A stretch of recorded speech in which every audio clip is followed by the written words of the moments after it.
লোৱাৰ আছাম একাডেমীৰ কয়াকুছিৰ দশম দ্বাদশ শ্ৰেণীৰ বিদায়ী সম্ভাষণ সভা বৰপেটাৰ কয়াকুছিস্থিত লোৱাৰ আছাম একাডেমীত আজি দ্বাদশ শ্ৰেণীৰ ছাত্ৰ ছাত্ৰীসকলৰ বিদায়ী সম্ভাষণ তথা আশীৰ্বাদ সভা অনুষ্ঠিত হয়। একাডেমীৰ অধ্যক্ষ চেতন ৰয় কৰ্মকাৰৰ সভাপতিত্বত অনুষ্ঠিত সভাখনৰ উদ্দেশ্য ব্যাখ্যা কৰে একাডেমীৰ উপাধ্যক্ষ সানিদুল ইছলামে। অনুষ্ঠানত কনিষ্ঠ শ্ৰেণীৰ ছাত্ৰ ছাত্ৰীসকলে সাংস্কৃতিক কাৰ্যসূচীৰে বিদায়ী ছাত্ৰ ছাত্ৰীসকলক সন্মান জনায়। সভাত একাডেমীৰ পৰিচালনা সমিতিৰ সদস্য সচিব ডাক্তৰ আব্দুল কদ্দুছ সিকদাৰে তেওঁৰ ভাষণত বিদায়ী ছাত্ৰ ছাত্ৰীসকলৰ উজ্জ্বল ভৱিষ্যতৰ কামনা কৰে। ভাষণ প্ৰসংগত তেওঁ কয় যে প্ৰতিজন বিদায়ী ছাত্ৰ ছাত্ৰী এই বিদ্যালয়ৰ গৌৰৱ, তেওঁলোকৰ সফলতাই একাডেমীৰ সফলতা।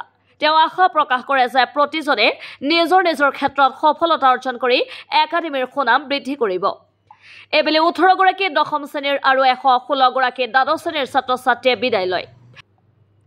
উল্লেখ্য যে বিগত বৰ্ষসমূহত এই বিদ্যালয়ৰ পৰা উত্তীৰ্ণ হোৱা বহু সংখ্যক ছাত্ৰ ছাত্ৰীয়ে বিভিন্ন ক্ষেত্ৰত সফলতা লাভ কৰি আহিছে। অনুষ্ঠানত উপস্থিত থকা অভিভাৱকসকলে একাডেমীৰ কৰ্তৃপক্ষক ধন্যবাদ জ্ঞাপন কৰে। কয়াকুছিৰ পৰা উপেন দাসৰ ৰিপৰ্ট, টিভি লাইভ নিউজ।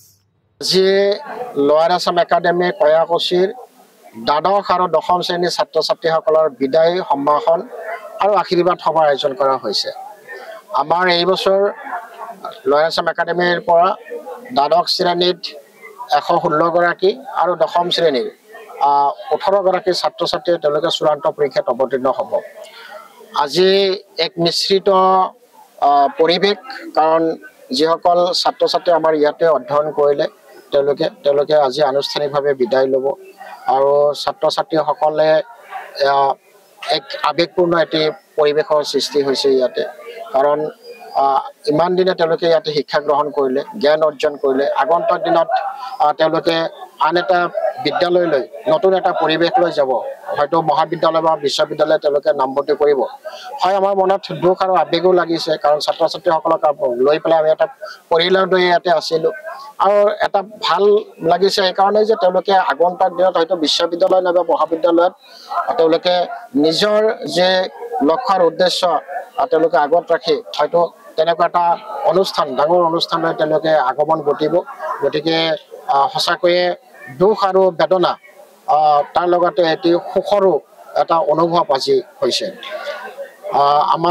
আপোনালোকৰ যোগেদি জনাব বিচাৰিছোঁ যে 2014 চনৰ পৰা এইখন অনুষ্ঠান এতিয়া স্থাপিত হৈ বিজ্ঞান শাখাত আৰু কলা শাখাত আমি বিগত কিছু বছৰ আমি ইয়াতে ছাত্ৰ ছাত্ৰীসকলক আমি শিক্ষা প্ৰদান কৰি আহিছোঁ।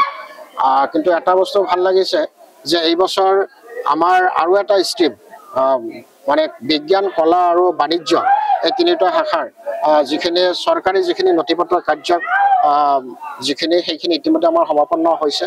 আগন্তুক দিনত আমি হয়তো ইয়াতে বাণিজ্য শাখাটো আমি ইয়াতে সংলগ্ন কৰা হ'ব। আমাৰ লোৱাৰ আছাম একাডেমীৰ তৰফৰ পৰা শুভেচ্ছা জনাইছোঁ। আপোনালোকে দেখিবলৈ পাইছে আজি আমাৰ ইয়াতে বিদায় সম্ভাষণা অনুষ্ঠান এখন আয়োজন কৰা হৈছে। তাতে বহুতো আমাৰ বিশিষ্ট ব্যক্তিসকল, লগতে আমাৰ পৰিচালনা সমিতিৰ সদস্য সচিব ডাঙৰীয়া, আন বহুতো অতিথিসকল আহিছে, যিসকলে আমাৰ ছাত্ৰ ছাত্ৰীৰ হকে দুই এষাৰ ভাল কথাকে আগবঢ়াইছে। সেইসকল শুনি আমাৰ ছাত্ৰ ছাত্ৰীসকলে নিশ্চয়কৈ লাভৱান হ'ব বুলি আশা ৰাখিছোঁ। আৰু লগতে আপোনালোকে দেখা পাইছে যে এইখন একাডেমীত যিটো শিক্ষাৰ পৰিৱেশ খুব ধুনীয়াকৈ আছে। আমাৰ ইয়াতে আমাৰ পৰীক্ষাগাৰ আছে খুব উন্নত মানৰ, লগতে আমাৰ যিবিলাক শিক্ষক শিক্ষয়িত্ৰী সেইবিলাক খুব যথেষ্ট আমাৰ কোৱালিফাইড হয়। এইবছৰ এইখন একাডেমীৰ লোৱাৰ আছাম একাডেমীৰ পৰা HS পৰীক্ষা দিবলৈ ওলাইছোঁ। তো HS পৰীক্ষাৰ কাৰণে এই লোৱাৰ আছামৰ পৰা 2টা বছৰ মই প্ৰায় অতিক্ৰম কৰিলোঁ। 2টা বছৰ অতিক্ৰম কৰাত শিক্ষক শিক্ষয়িত্ৰীসকলে আমাক যিটো শিক্ষা দিছে, বহুতো মানদণ্ড শিক্ষা দিছে। মই 2 বছৰ ধৰি ইয়াতে পঢ়ি আছো। এইখন বহুত কিছু শিকিছো ইয়াৰ পৰাই। আজি যোৱাটো বহুত বেয়া লাগি আছে। এইখন বিদ্যালয় এতিয়া এৰি যাব লাগিব। আজি দাদাসকলে বিদায় ল'ব ওলাইছে। বিদায় শব্দটো শুনাৰ লগে লগে চকুত পানী আহি পৰে।